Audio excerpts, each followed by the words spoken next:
Hello. Today we will discuss Muslim law and introduction. Introduction of some principles regarding the law of succession among Muslims. First of all, some principle must be discussed and some confusion must be cleared because of the mixing of Hindu law of succession and Muslim law of succession.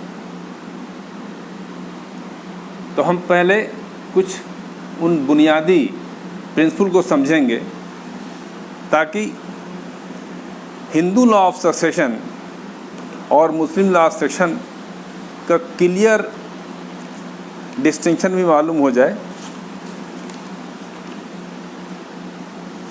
इधर ये देखने में आया है कि बहुत से advocates Muslim parties के सूट में हिंदू लॉ ऑफ सक्सेशन को यूज़ करके दावा दाखिल कर देते हैं। Ultimately suit fails. तो the history of this Muslim succession, in Muslim जो लॉ ऑफ सक्सेशन है इसकी हिस्ट्री में हम जाएंगे तो पाते हैं the law of successions are derived from the custom and usage prevalent in the Arab communities. जो कस्टम थी, जो यूसेज थी अरबों में पहले ही से जो मौजूद थी उसको बेस बनाया गया है। That is why and thereafter जो कस्टम पहले से प्रचलित थी, जो प्रिवेलेंट थी, जब कुरान के इंजंक्शन आए, जब कुरान के ऑर्डर्स आए हैं उसके बाद it was modified by Quranic injunctions and by the Hadith of the prophets. तो ये थोड़ी सी हिस्ट्री है कि बहुत सी प्रिवेलेंट कस्टम को भी इसमें अपनाया गया है और बहुत सी चीज़ें इसमें जो हैं कुरान हदीस ने मॉडिफाई की है, क्योंकि बिफोर द कुरानिक इंजंक्शंस अरबों में क्या था, predominance of the comradeship in the arms था और ब्लड रिलेशंस को सेकेंडरी अहमियत दी गई थी। Males were given paramount importance, पुरुषों को जो है पैरामाउंट इम्पॉर्टेंस दी गई थी और महिलाओं को इम्पॉर्टेंस नहीं थी। सारी की सारी प्रॉपर्टी जो थी वो मेल एग्नेट्स ही इनहेरिट कर लेते थे, यानी वो उत्तराधिकारी वरासत उन्हीं को मिलती थी जो कि किसी मेल के थ्रू जो लोग भी आते थे उनको मिल जाती थी। तो इसमें कुरान ने चेंजेस किए और बेसिक चेंज कुरान ने ये किया कि ये जो मेल की सुपीरियरिटी थी इसको ख़त्म करके और डिस्क्रिमिनेशन मेल और फीमेल का ख़त्म कर दिया। On the basis of blood relation male और फीमेल को दोनों को विरासत में हिस्सा दे दिया गया। This was the basic importance कि इस तरह से पहले अरबों में जो प्रचलित इन लॉ ऑफ इनहेरिटेंस था उसे परिवर्तित करके मॉडिफाई किया गया और उसमें ये नए रूल्स डाले गए। अब वो उन प्रिंसिपल को समझते हैं जिससे कन्फ्यूज़न क्रिएट हो रहा है। पहला देखते हैं, no concept of joint family. Joint family का कोई कंसेप्ट मुस्लिम लॉ में नहीं है, ये बहुत ध्यान से याद रखिए। ये टर्मिनोलॉजी हिंदू लॉ से, ओल्ड हिंदू लॉ से ली गई है कि ज्वाइंट हिंदू फैमिली और ज्वाइंट फैमिली प्रॉपर्टी यहाँ पर ऐसा कोई डिस्टिंक्शन नहीं है। There is no joint family property, there is no separate property and joint family property. तो ये क्लैरिटी दिमाग में होना चाहिए, यहाँ पर किसी प्रकार की कोई प्रॉपर्टी जॉइंट नहीं होती है। मेन बात क्या है, where the two sons inherit the property of their father, they take the property as tenant in common and not as a joint tenant. ये टेक्निकल टर्म है कि अगर 2 बच्चे 3 बच्चे अपने फादर्स को इनहेरिट करते हैं, उनकी विरासत पाते हैं, तो वो जॉइंट टेनेंट नहीं होते। उनकी टेनेंसी जो है उस प्रॉपर्टी में वो जॉइंट नहीं होते, बल्कि टेनेंट इन कॉमन होते हैं। ये दोनों टर्मिनोलॉजी अलग है। जॉइंट फैमिली प्रॉपर्टी जो है वो हिंदू लॉ में है। वहाँ पर बहुत सी प्रॉपर्टीज ऐसी हैं कि जब बच्चे इनहेरिट करते हैं तो वो एज ए जॉइंट टेनेंट हो जाते हैं। तो ये दोनों फ़र्क जान लिए कि जब मुस्लिम लॉ में टेनेंसी इन कॉमन लागू होगा, जॉइंट टेनेंसी नहीं लागू होगी। ये टेक्निकल बात है, ये लॉ के स्टूडेंट्स को समझने के लिए है। दूसरा पॉइंट इसे क्लियर करना है, no concept of trading family.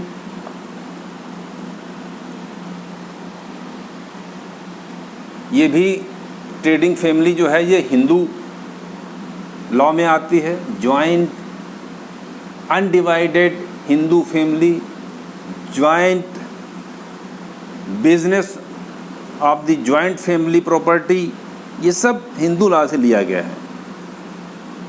यहाँ पर क्या है, family members are made together own property and may appoint one member as manager, but he does not take label of कर्ता।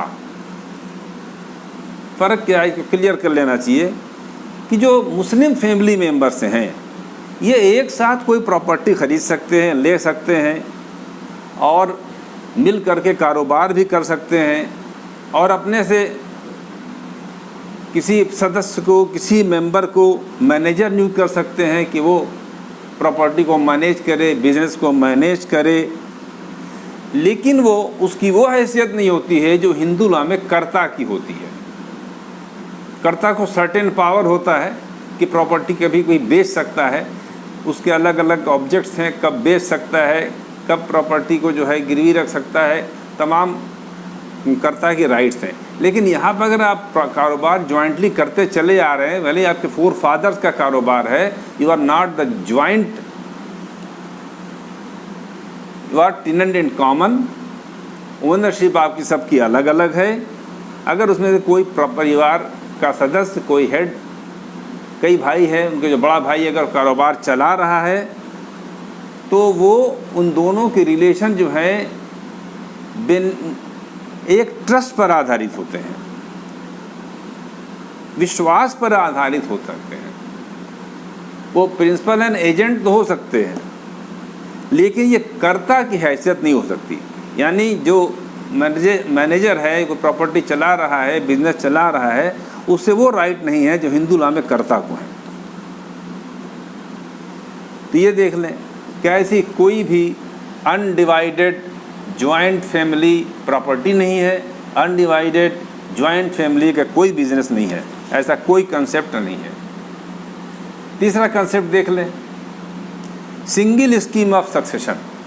ये क्या है, जैसा ही बताया हमने कि सक्सेशन का मूल आधार क्या बनाया गया है, the primary principle based is on the blood relationship. जो ब्लड रिलेशनशिप है, they are the primary heirs. Other जो रिलेशन जो पैदा होते हैं किसी इंसान की शादी की वजह से, relation induced in the family by marriage do not succeed.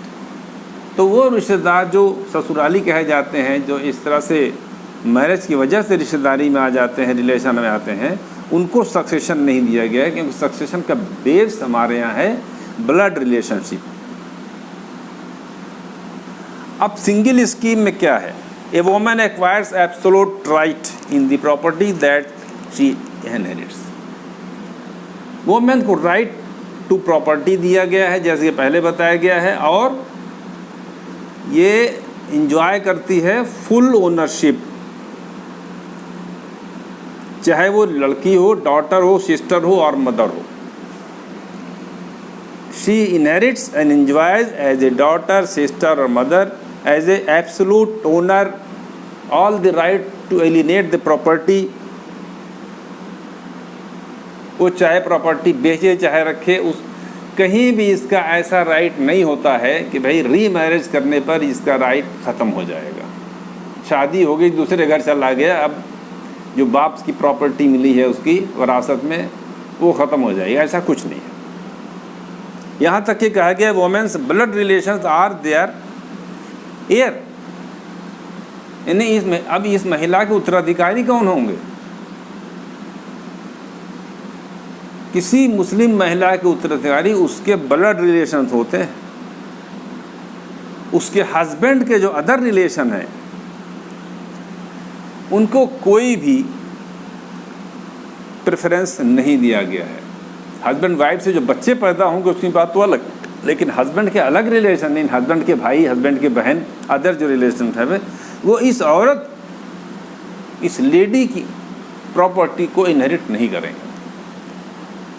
Inheritance जो है बेस करेगा इसके ब्लड रिलेशन पर।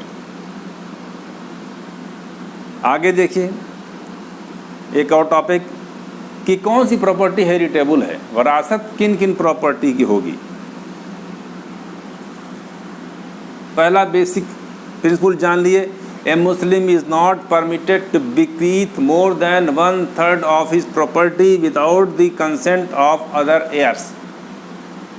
एक मुसलमान को अपनी प्रॉपर्टी की 1/3 से ज़्यादा वसीयत करने का अधिकार नहीं है जब तक कि जो और उसके उत्तराधिकारी हैं, यानी जो उसके और बच्चे हैं, जो फैमिली मेम्बर्स हैं, जो कि एक्सपेक्टेड एयर्स हैं, अगर उन्होंने अपनी सहमति, अपनी कंसेंट नहीं दी है तो वसीयत 1/3 से ज़्यादा वो नहीं कर सकता।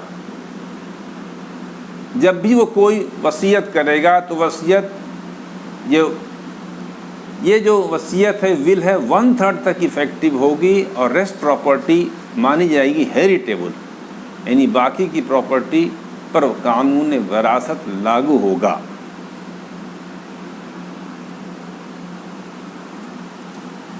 और अगर कोई भी मृतक, कोई भी डिसीज्ड वसीयत नहीं करता है तो उसकी होल प्रॉपर्टी पर लॉ ऑफ इनहेरिटेंस लागू होगा और शेयर के हिसाब से वो बांटी जाएगी। और मुस्लिम लॉ में चल और अचल संपत्ति, मूवेबल इमूवेबल प्रॉपर्टी में कोई डिफरेंस नहीं किया गया है, यानी सभी प्रॉपर्टी की वरासत की जाएगी। एक और प्रॉब्लम आजकल बहुत हो रहा है, ख़ास करके मैंने कहा कि जो एडवोकेट्स हैं they create problems in the court of law regarding right by birth, sons right by birth in his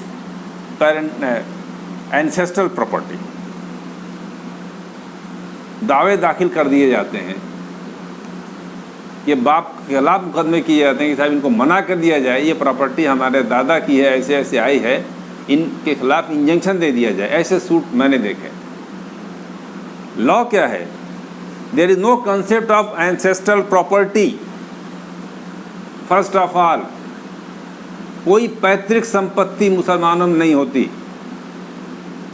therefore there is no right by birth. जो सन है, जो फादर है, he enjoys the absolute ownership during his lifetime. He may gift all the property, he may sell all the property, no one can challenge it. अगर father अपनी property को बेच दे या gift कर दे तो उसके बच्चों को या और किसी रिलेटिव को यह राइट नहीं है कि कोर्ट में जाके चैलेंज करें कि इनका ये जो सेल डीड है या गिफ्ट डीड है ये कैंसिल कर दी जाए, क्योंकि फुल ओनरशिप है। उसे पहले अपने बाप से मिली हो और ये लड़का है, लड़के का दादा से उससे मिली हो, लेकिन जैसे ही प्रॉपर्टी मिलती है वो व्यक्ति उसका फुल ओनर हो जाता है और उसकी लाइफ टाइम में उसके सन को कोई राइट नहीं होता। फिर देखिए, जैसे ही कोई व्यक्ति की डेथ होती है, कोई व्यक्ति जैसे ही मरता है, वरासत खुल जाती है, इसे कहते हैं ओपनिंग द सक्सेशन। वरासत खुलने पर ओनरशिप फौरन ही वेस्ट कर जाती है जो वारिस हैं, जो भी उनके वारिसान हैं, डिपेंडेंट हैं, उन सब पर जो है वरासत ओपन होती है प्रॉपर्टी उनमें वेस्ट कर जाती है, ओनरशिप निहित हो जाती है। लॉ ऑफ प्रॉपर्टी में जाके पता चलता है कि ओनरशिप वेस्टेड भी करती है और कंटिंजेंट भी होती है ऑन अदर कंडीशंस। तो ओनरशिप कंटिंजेंट नहीं रहती, ये ओनरशिप जो है, जो वारिसान है उसमें as a vested interest vest कर जाती है, भले ही प्रॉपर्टी का बंटवारा ना हुआ हो। ये डिपेंड नहीं करती actual distribution by meets and bounds कि साहब अभी तो प्रॉपर्टी ये 4 मकान थे, बंटवारा हुआ नहीं, अलग हुआ ही नहीं। ऐसा कोई कानून यहाँ नहीं है। सबको जो है इनहेरिटेंस के लॉ के हिसाब से, शेयर के हिसाब से ओनरशिप उसमें वेस्ट कर जाएगी। आप मीट्स एंड बाउंड से दीवार उठा करके बंटवारा करके बाद में करते रहिएगा। ओनर वो हो गया अपने हिस्से का, 1/2 हो, 1/4 हो, जितना भी उसको मिलना है, ओनरशिप उतने की उसमें निहित कर गई। एक और पॉइंट उठाते हैं, इम्पॉर्टेंट पॉइंट है marriage. If a person's marriage was registered और perform under the special marriage act 1954, ये समझ लीजिए बहुत ध्यान से। The Muslim law of inheritance and succession does not apply to the property of a Muslim intestate if he gets married to a Muslim or even a non-Muslim under the Special Marriage Act 1954। अगर कोई व्यक्ति किसी मुसलमान से शादी करता है, एक मुसलमान दूसरी मुसलमान महिला से शादी करता है स्पेशल मैरिज एक्ट 1954 के तहत, या पहले मैरिज हो जाती है, उसको रजिस्टर्ड करवा लेता है स्पेशल मैरिज एक्ट 1954 में, तो उस पर मुस्लिम लॉ ऑफ सक्सेशन अप्लाई नहीं करेगा। ये कानून ऐसा है, बहुत लोगों को नहीं मालूम है। अब ऐसे व्यक्ति की और उसके बच्चों पर जो कानून जो अप्लाई करेगा वो गवर्न कौन सा करेगा? General provision of the succession. और जनरल प्रोविज़न क्या है? इंडियन सक्सेशन एक्ट 1925, 1925 का इंडियन सक्सेशन एक्ट से अब वो सक्सेशन डिसाइड होगा कि प्रॉपर्टी किसको कितनी मिलेगी। ये कुछ इम्पॉर्टेंट पॉइंट थे जिसमें हमने सोचा कि आपको बता दिया जाए कि ये इसमें जो मिक्सिंग अप हो रही है, जो कॉम्प्लिकेशन किया जा रहा है, बार बार मुकदमों में डिसाइड कर दिया जा रहा है। कुछ कोर्टों ने कहीं डिसाइड कर दिया, हाई कोर्ट में मामला हाई कोर्ट तक पहुंचा कि उस पर एंसेस्ट्रल प्रॉपर्टी मान के प्रॉपर्टी डिसाइड कर दी। ये हाल कोर्ट्स का है। और हमें जहाँ फ़ायदा मिलता है हम कहते हैं कि बाप दादा की प्रॉपर्टी हम अपने बाप से कहते हैं आप बेच नहीं सकते। ये बहुत दिमाग में रखना चाहिए कि फादर की जो प्रॉपर्टी है ही इज़ फुल ओनर, उसे कोई रोक नहीं सकता। जो भी रुकावट है वो है कि वसीयत नहीं कर सकता beyond 1/3 without the consent of the other hairs. ये है, ये अच्छी तरह जान ली, ये इम्पॉर्टेंट चीज़ है। इसके बाद लॉ ऑफ इनहेरिटेंस के बारे में हम डिस्कस करेंगे कि किसको कितना शेयर मिलेगा और प्रॉपर्टी कैसे बचेगी। तो इसमें आपने ये जान लिया कि मुस्लिम लॉ जो है, जैसे ही कि कुरान के रूल्स आए हैं तो महिलाओं को महिलाओं को संपत्ति में अधिकार, अपने पिता की, फादर की संपत्ति में, मदर की संपत्ति में पूरा राइट दिया गया है।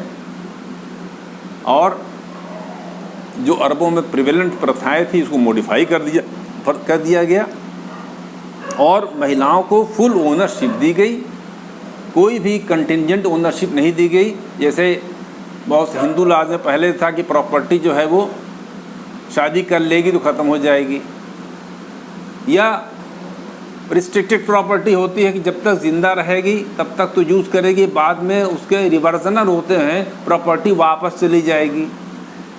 तो there is no such controversy. A Muslim women is fully empowered to transfer property, to deal with property as he wishes. किसी को अधिकार नहीं है।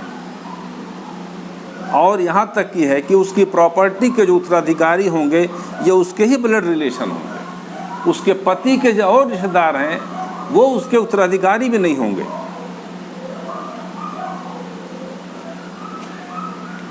और एक बार फिर ध्यान में रख लीजिए कि मुस्लिम लॉ में कोई जॉइंट प्रॉपर्टी नहीं है, मुस्लिम लॉ में कोई जॉइंट बिजनेस नहीं है, कोई हिंदू अनडिवाइडेड फैमिली की तरह कोई मुस्लिम अनडिवाइडेड फैमिली नहीं है। एवरी फैमिली इज डिवाइडेड, सबका शेयर फिक्स है। परिवार में और मेंबर्स के पैदा होने से किसी का शेयर घटेगा नहीं और किसी के मर जाने से किसी का शेयर बढ़ेगा नहीं। लाइकवाइज हिंदू लॉ यानी शेयर फिक्स है। जैसा कहा गया कि आपने मीट एंड बाउंड से भी आपस में बंटवारा नहीं किया है। फादर की डेथ हो गई, 4 बच्चे रह रहे हैं, एक ही मकान में रह रहे हैं, 2 कमरे उनके पास हैं, 4 कमरे उनके पास हैं, अभी उन्होंने फिजिकली बंटवारा नहीं किया है, जिसका मतलब ये नहीं कि वो ओनर नहीं है। अगर वो मर जाएं तो ये प्रॉपर्टी उनके बच्चों को उनके शेयर के बराबर मिलेगी। ऐसा नहीं कि अगर वो मर जाए 4 भाइयों में से एक भाई तो उसकी प्रॉपर्टी बाकी 3 भाइयों में बढ़ जाएगी, ऐसा नहीं है। तो इसको समझिएगा। और लास्टली जो हमने कहा है that is very very dangerous, in future problem create कर सकता है, स्पेशल मैरिज एक्ट 1954। तो हम चाहते हैं इस पर ध्यान दीजिए कि 1954 का जो स्पेशल मैरिज एक्ट है वो आपके लॉ ऑफ इनहेरिटेंस को बदल देता है और इनहेरिटेंस के लिए 1925 का इंडियन सक्सेशन एक्ट इन्फोर्स हो जाता है। तो ये कुछ प्रिंसिपल्स हैं जो हमने बताए हैं। फिर नेक्स्ट में हम लेंगे कि कैसे डिस्ट्रीब्यूशन कैसे कैसे होगा। Thank you.